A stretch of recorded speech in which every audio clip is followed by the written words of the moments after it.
The bullies had no idea that Elijah was a martial arts champion. What would you do if those who tormented you suddenly realized you were much stronger than they ever imagined?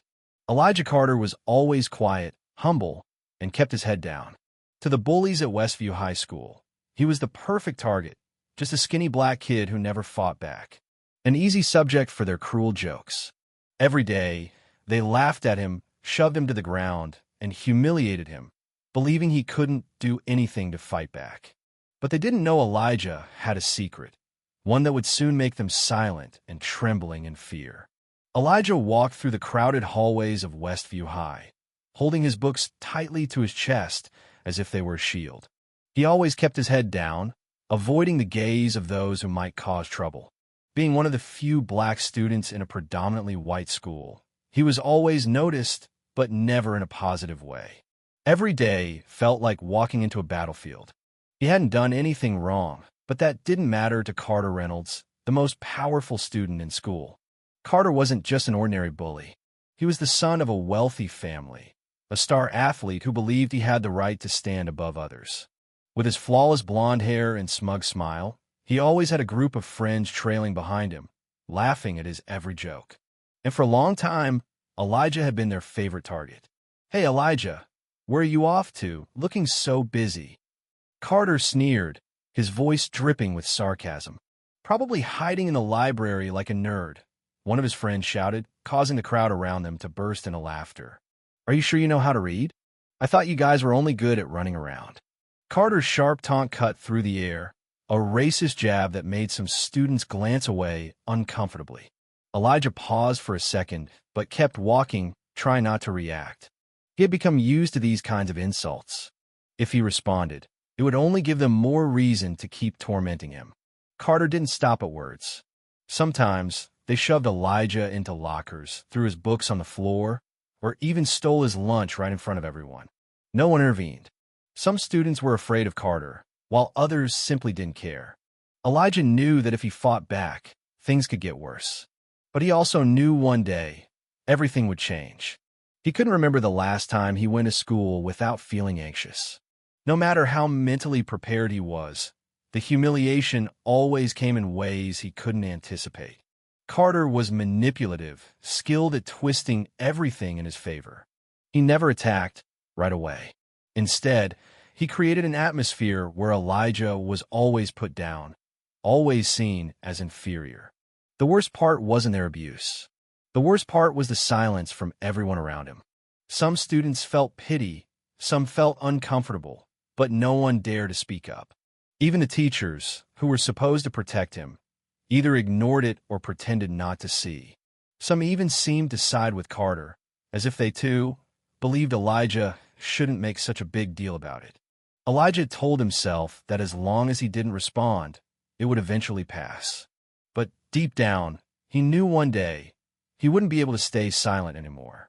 And when that day came, no one would be able to stop him. After school, Elijah rode his bike down the quiet streets. He wasn't in a hurry to go home. To him, home wasn't where he felt safest. After a long day of enduring Carter's taunts, he needed a place to breathe. A place where he wasn't seen as weak. A place where he didn't have to pretend everything was fine. He turned into a narrow alley where an old wooden sign swayed gently in the evening breeze. Matsuda Martial Arts Academy.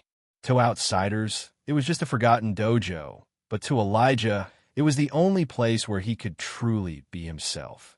Inside, the familiar scent of sweat and old wood filled the air.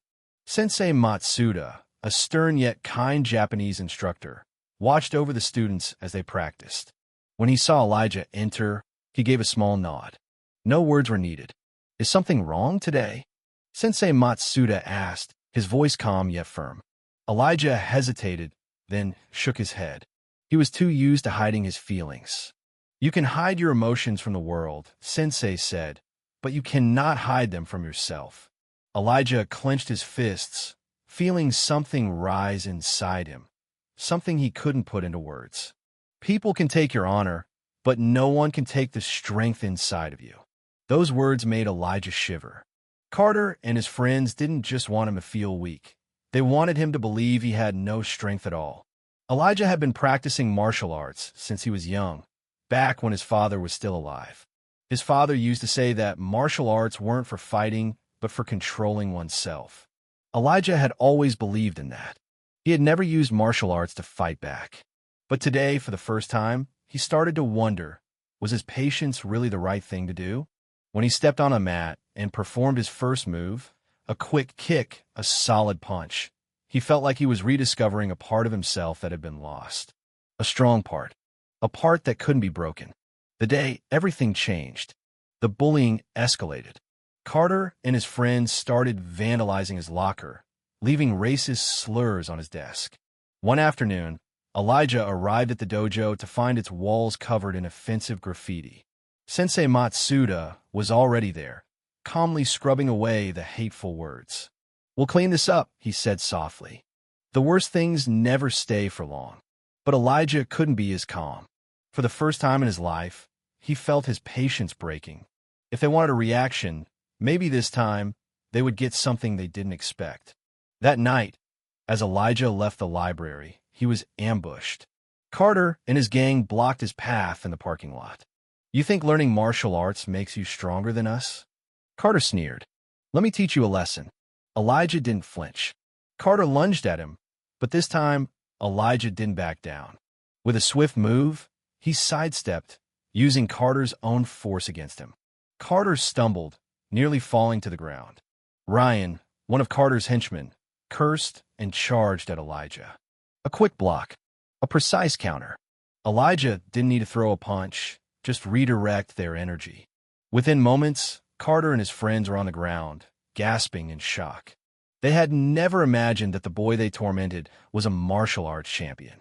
Elijah stood firm, fists clenched. No longer afraid. No longer powerless. "I don't want to fight," he said, his voice steady. "But I'm not scared of you anymore." For the first time, Carter looked up at Elijah with something he had never felt before: fear. A new era. The next day at school, everything was different. The students whispered, staring at Elijah in a new light. Carter, once the untouchable bully, now walked the hallways alone. His power had been shattered, not by violence, but by the realization that fear no longer controlled Elijah.